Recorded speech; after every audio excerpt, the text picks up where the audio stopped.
At Henson, we're looking forward to the holidays, and that means more time in the kitchen. Now, imagine your trusty kitchen knife had a wobbly handle. You'd be nervous. Well, the same is true in shaving. Most razors on the market today don't support the blades well enough, allowing them to flex and bend. This is a source of razor burn. At Henson, we used our 20 years of aerospace manufacturing to solve this problem, supporting the blade so you can use it confidently. To learn more and to get 100 blades for free, go to hensonshaving.com/holiday.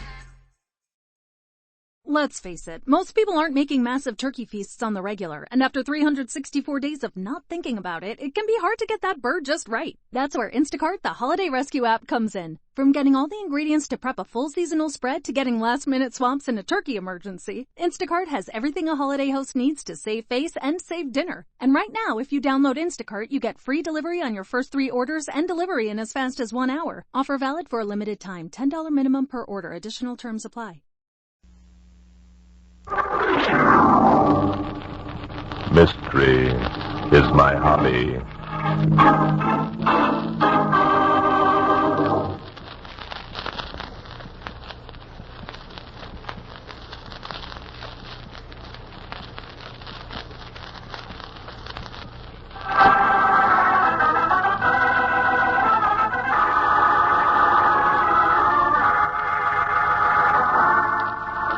Today's story took place a year ago this Christmas Eve. Inspector Noah Datton and I had gone up to Boston to attend the famous carol-singing festivities at Beacon Hill. Come on, Inspector, let's hurry along. There'll be several thousand people on the hill. We don't want to miss anything. Okay. I'm walking as fast as I can. Say, Bart. Yes, Inspector. Is it true that folks who live on Beacon Hill leave their shades up and their doors unlocked on Christmas Eve? Yes, it certainly is. Why? Why? The Christmas spirit, Inspector. The spirit of goodwill toward men and peace on earth. Didn't know that Bostonians were so trusting. I beg your pardon. Uh-oh, I stuck my foot at that time. You certainly did. You were born somewhere around Boston, weren't you, Bart? Yes, in a little town called West Medway, about 25 miles out in the country. Never heard of it. A group of us used to come in every year to hear the carol singing at Beacon Hill on Christmas Eve, Inspector. Oh, those were the days. And me, I was born in Brooklyn. We always figured Boston is sort of a small town. It's going to be good to see it all again. The carolers, lighted windows, the bell ringers. Chicago, Philadelphia, Atlanta, all the other small towns. The bell ringers?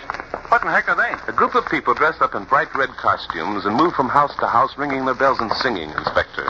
It's a very old tradition. I'm surprised you haven't heard of it. That's a funny thing about Bostonians. What's that, Inspector? They worry a lot because their traditions don't get around more. I see what you mean, Inspector. Well, here we are at Charles Street. Hey, watch the lights, Inspector. Oh, don't worry about me. I've seen a traffic light before. Don't act like it.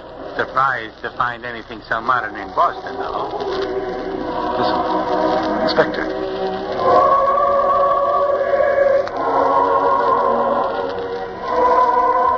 Yeah, it's kind of pretty, isn't it? Isn't it? I think they're up near Louisburg Square. I don't hear any bells. Can I see you a minute? Hey, that kid's talking to you, Bart. Oh, hello, Sonny. What's in your mind? Are you Barton Drake? Must be somebody from West Medway. Yes, I'm Barton Drake. How did you know? Well, I read a lot of your books, Mr. Drake, and your picture was in the paper this morning. They told me that you were going up to the carol singing tonight. So, being a detective yourself, you trailed us, eh, Sonny? Oh, no, sir. I figured you'd come along this way. I've been waiting here since 5 o'clock. 5 o'clock? Say, Bub, you must be frozen stiff. Oh, no, sir. I'm not very cold. Anyway, it won't matter if Mr. Drake will help us. Help who, Sonny? What's wrong? Well, it's my sister and Dad. And me. Well, all 3 of you, eh? What's your name, Sonny? And what's the trouble? I'm Jimmy Christian, and, well, my dad, he's in trouble. Bad trouble, Mr. Drake. Well, tell me about it, Jimmy. Well, my dad... Well, you see, my dad... Yes, go on. Dad, he murdered a man last night. Jumping Judas, Bub, your dad is in a jam. Well, he didn't really do it. I know he didn't. My dad couldn't hurt anybody.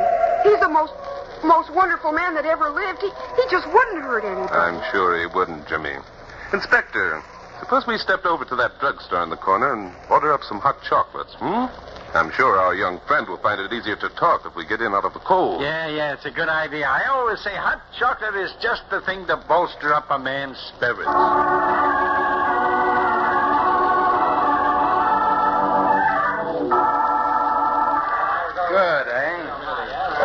about another, Jimmy? Oh, no thanks, Mr. Drake. Gee, that was swell. Maybe we ought to have a slug of sody pop or something. Jimmy looks to me like a man whose eyes are getting bigger than his stomach. Well, Inspector. I guess I did eat more than I should. You see, Dad hasn't worked for a long time, and, well, not much, I mean, since Joe was killed in Germany. I don't blame Dad, though. He and Joe were sort of important to each other. I see. Was Joe your brother, Jimmy? Yes, sir. He's a lot older than me, though, and then there's my sister Mary. She's older, too. So you and your dad and your sister live together, eh, Bob? Yes, sir. Tell me, Jimmy, your dad's sick, Well, sir, sort of. I mean, he is a lot of the time. You see, after he heard about Joe, well, you see, Dad's got some friends that he meets at a place called Harry's Bar. So that's it. Inspector. Huh? All right, Jimmy. Now, you tell us what happened last night. Well, sir, Dad was with some of his friends until kind of late, and then he started home alone. At the corner of Beacon and Gloucester Street, there was a man... Someone jumped him, eh? Yes, sir, that's it. And I guess they had a pretty terrific fight. And your dad killed the other man, Jimmy? I guess so. It was in the papers this morning. What was in the papers? That a man was found on Beacon Street near Gloucester, and he was pretty well cut up, too. Police figure he was hit by an automobile. Do they know who the man was, Jimmy? No, sir. They hadn't found out this morning, anyway. And nobody knows that your dad was in the neighborhood except you and your sister? Huh? No, sir. Well, then, for crying out loud. But your dad is quite sure that the dead man is the one he had the fight with. Oh, yes, sir. He says he's committed murder and he's going to give himself up to the police. He says that's what Joe would want him to do. He says he could never live in peace having a murder on his mind. It's too bad all murderers don't feel that way. I could reach higher. Jimmy, has your dad been to the police yet? No, sir. Mary and I made him promise he'd wait till after Christmas. We know he didn't do it, sir. Well, Dad just couldn't kill anybody. And then you read in the papers about Barton Drake. Oh, I read about you, too, Inspector Danton. Is that a fact? Well. What did it say, huh? Was my picture in the paper, too?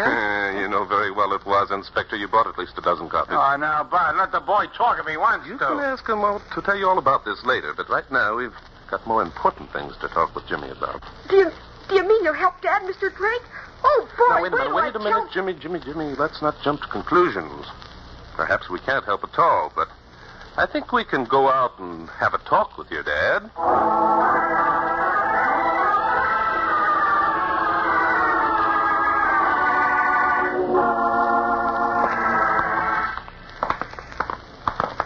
It's only a little further. You're not getting tired, are you, Inspector Danton? Me? Tired? Walking? I love it. That's why I have flat feet. Have you always lived in this neighborhood, Jimmy? Yes, sir. Just down here's a little ways.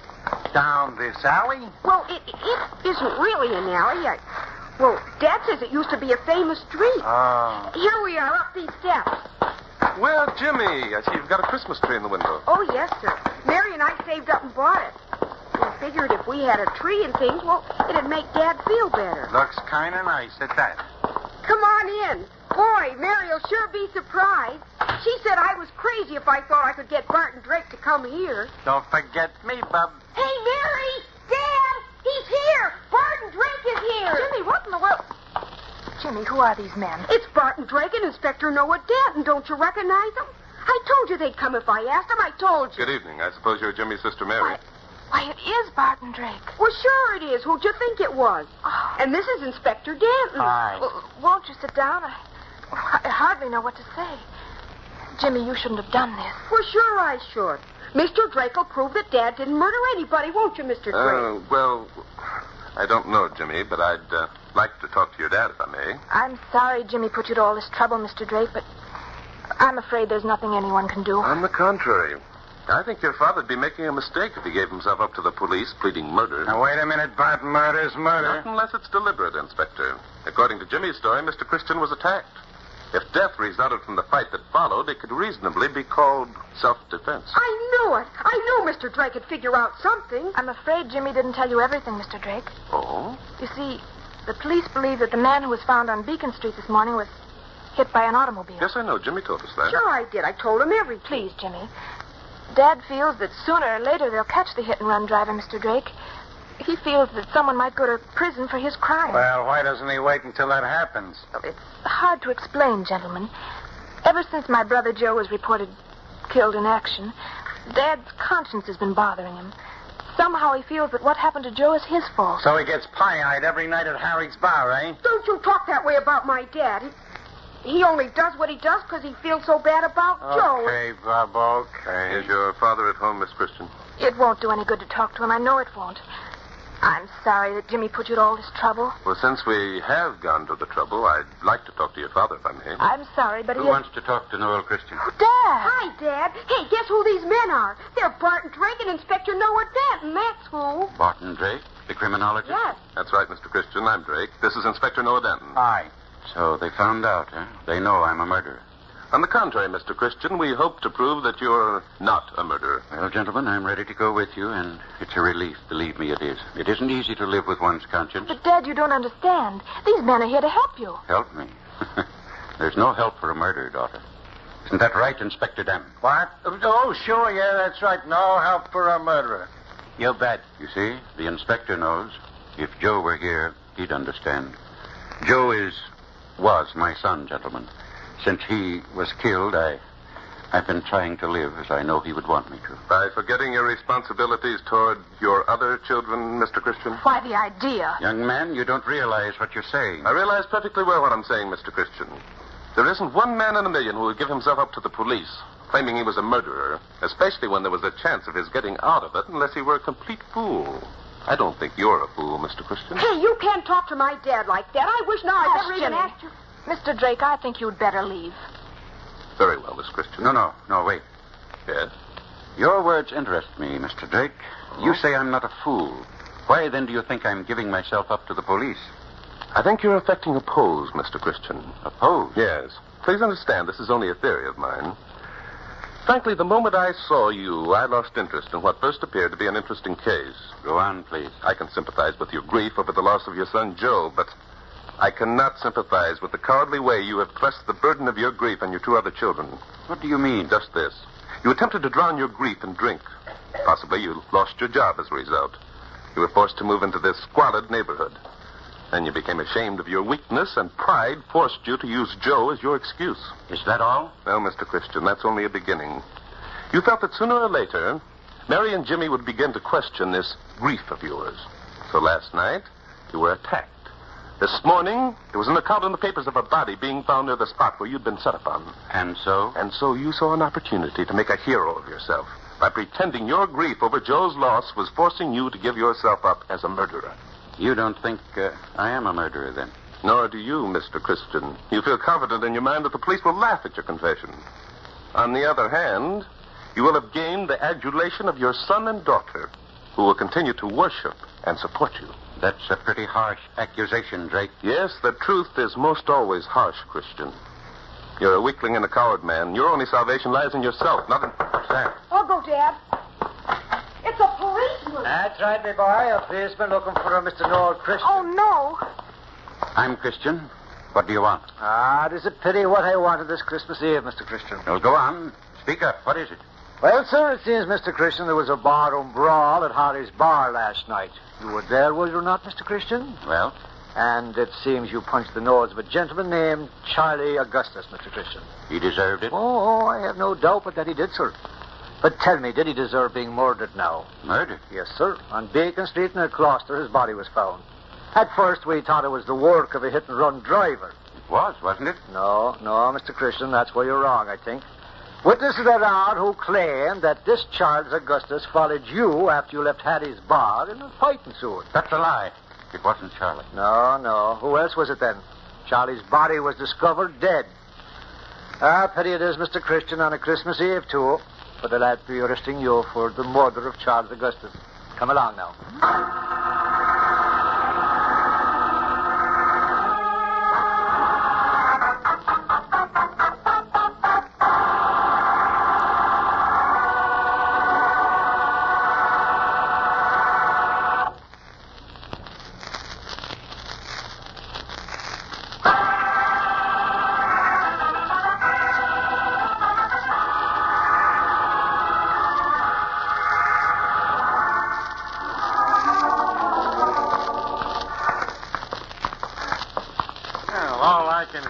guess, but this is a heck of a way to spend Christmas. Sorry, Inspector. That's a help. You invite me up to hear the carol singers, and what happens? You tell me that on Christmas Day we'll go out to your old hometown. And what Inspector, happens? if you prefer to return to New York, there are trains leaving the South Station every hour. Oh, yeah? Oh, yeah. Huh. Well, Inspector? What do you mean, well, Inspector? Are you returning to New York, or are you sticking on the job? Sticking on it. You're a cute kid. Ha, ha, ha. Inspector, you're terrific. I knew you wouldn't desert me. Oh, you did? Yeah. Well, don't think for a minute that I'm giving in. Don't think Oh, that of course not, Inspector. Well, here we are. Here we are where? Harry's bar. Come on, let's go in. I don't know what you expect to find in here. Well, the joint's empty anyhow. Yes, I see it is. However, since the door was unlocked, Here's someone. Oh, morning, gents. Merry Christmas. What'll it be? Good morning. Nothing to drink, thanks. Are you, Harry? Yeah, I'm Harry. How'd you know? I never seen you before. Wait a minute. You do look kind of familiar. The guy must read the papers. I'm Barton Drake, Harry. This is Inspector Noah Danton. Hi. Hi. Drake, huh? Oh, sure, I remember. Now your picture was in the Herald the other day. Oh, mine was there, too. Was it? Yeah. I didn't see it. Huh. We're investigating a murder, Harry, and we thought that perhaps you could help us. A murder, huh? Who got that name? A man named Charles Augustus. Do you know him? Charlie? Oh, I'll say I do. He was a troublemaker, always starting fights. Couldn't hold his leg. Who knocked him off? We don't know yet, Harry. I understand there was a fight here 2 nights ago. I'll say there was a beaut. Yeah. There's most always a fight when Charlie's around. Well, and what started this fight, Harry? Well, I don't know. Charlie made a crack about no Christian's kid, Joe, the one that got killed overseas. Mm-hmm. Some of the boys took exceptions to it and jumped him. Some of the boys. Wasn't Christian here? Sure, he was here, but he didn't do nothing. He was swacked. Oh, he was? Okay. Yeah. Anyone get hurt? What? No more than usual. Charlie got cut up a little, I guess. I only let him fight 3 or 4 minutes. Charlie's kind of sickly and can't take too much of that pummel. Well, what happened after the fight? Nothing. Charlie got sick to his stomach and went outside. Didn't come back.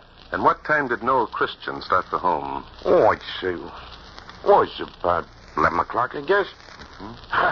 He was pretty well plastered. Do you happen to know where the Christians live, Harry? I ought to. I've walked Noel home enough times. And how does Christian get home when you don't walk him? Well, he's got a system.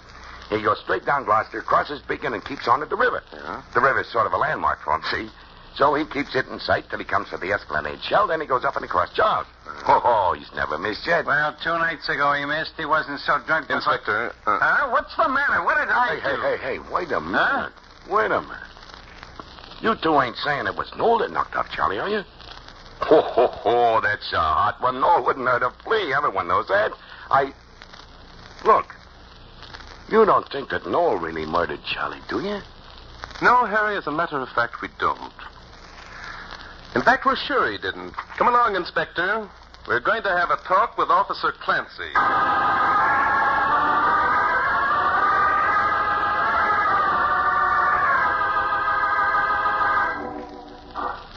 Oh, sure, I understand, Mr. Drake. Only it's Christmas, you see, and, well, I was planning on being with the kids. That's right, Clancy. It's Christmas. And no Christian is spending the day in jail for a crime he didn't commit. No, just a minute, Mr. Drake, just a minute.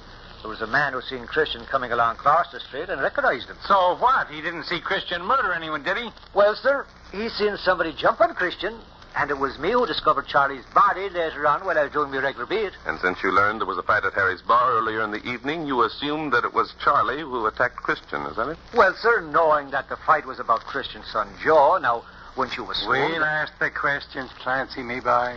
Clancy, in your report, you stated that you discovered Charlie's body on Beacon Street around the corner from Gloucester. Is that correct? Yeah, that's correct, sir. Would you mind coming with us and pointing out the identical spot where you first saw the body? Well, sir, you see, it being Christmas and I know it's Christmas. Now, look, either you'll come along or I'll get in touch with your boss, who happens to be a friend of mine, and... Well, under those circumstances, sir, I'll come.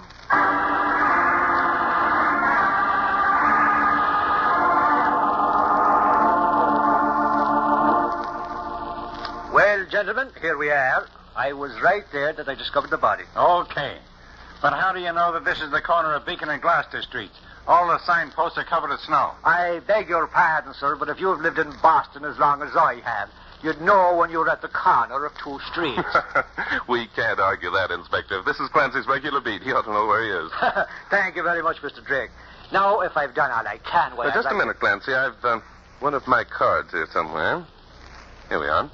And would you be good enough to jot down briefly a description of where we are? Oh, it's all in my report, sir. Yes, I know it is. But you see, the inspector and I are strangers in Boston. We'd like your personal description for future references. Well, it's against regulations, sir. Heck with regulations. Write it down. Let's get out of here. I'm cold. I'm sorry, sir. I can't obey your orders without permission from the sergeant. Well, for God's sake, get permission. No, never mind, Inspector. I've changed my mind. I don't think we'll need it.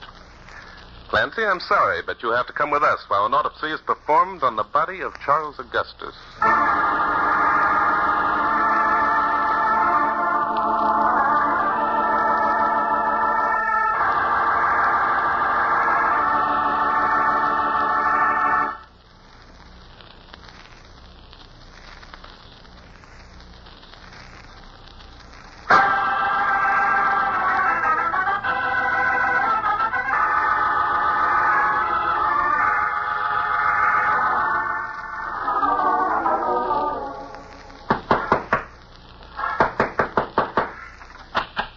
Good evening, Miss Christian. May I come in? What for? Are you here to arrest Jimmy and me, Mr. Drake? Aren't you satisfied with what you've done? I'm sorry you feel that way, Miss Christian. I assure you I'm here this time for a very different purpose. Hello, Jimmy. Hello. Well, not a very cheerful atmosphere for Christmas night. What do you expect?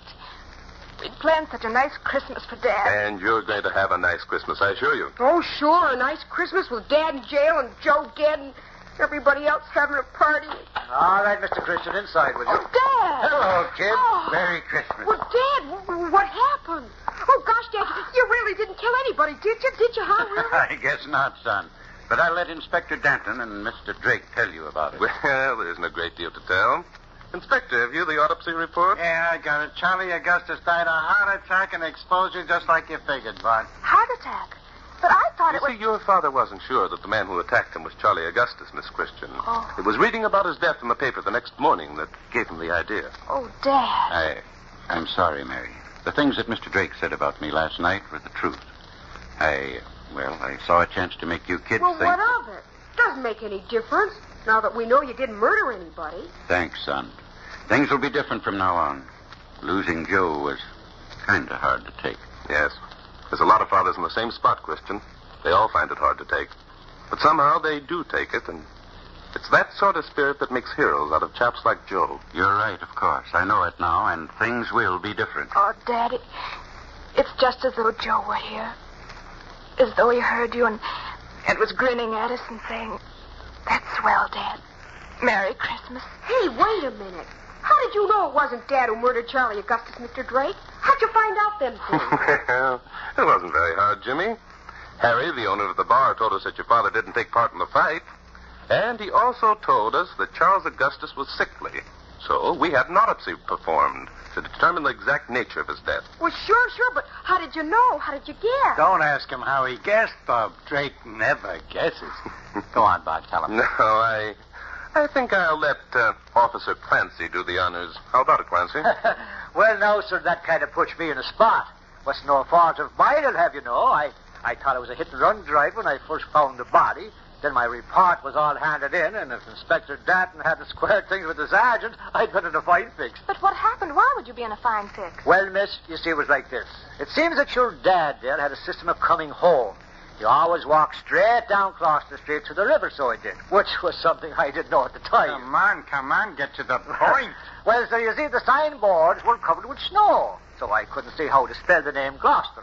Gloucester's a stickler to spell, and, well, me being a poor speller anyways, thinking that it was the work of a hit-and-run driver, I said to myself, says I, "'Twould make no difference now if I just lugged this body around the corner to Beacon Street, which is a first-class easy one to spell, says I." So that's the reason. And because the body was found on Beacon... And Dad came straight down Gloucester. Well, I'll be a whiskerless Santa Claus. Gee, holy gee, this is swell. This is the swellest Christmas we ever had. Oh, it certainly is.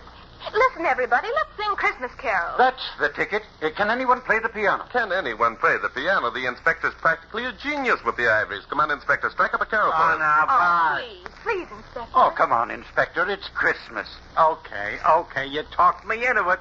What'll it be, everybody? How about Hark the Herald Angels Sing? Yeah, and it came upon the midnight clear. Children, we thought this was going to be such an unhappy Christmas.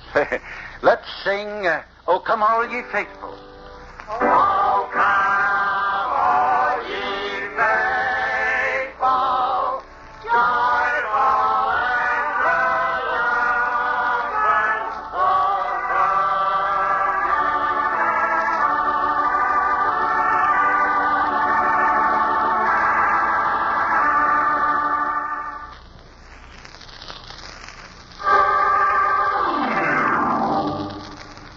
Mystery is my hobby. With the Lucky Land Slots, you can get lucky just about anywhere. This is your captain speaking. We've got clear runway and the weather's fine, but we're just going to circle up here a while and get lucky. No, nothing like that. It's just these cash prizes add up quick. So I suggest you sit back, keep your tray table upright, and start getting lucky. Play for free at LuckyLandSlots.com. Are you feeling lucky? No purchase necessary. Void where prohibited by law. 18+ terms and conditions apply. See website for details. Hello, it is Ryan, and we could all use an extra bright spot in our day, couldn't we? Just to make up for things like sitting in traffic, doing the dishes, counting your steps, all the mundane stuff. That is why I'm such a big fan of Chumba Casino. Chumba Casino has all your favorite social casino-style games that you can play for free anytime, anywhere with daily bonuses. That should brighten your day a little. Actually, a lot. So sign up now at ChumbaCasino.com. That's ChumbaCasino.com. No purchase necessary. VGW Group. Void where prohibited by law. See terms and conditions. 18+.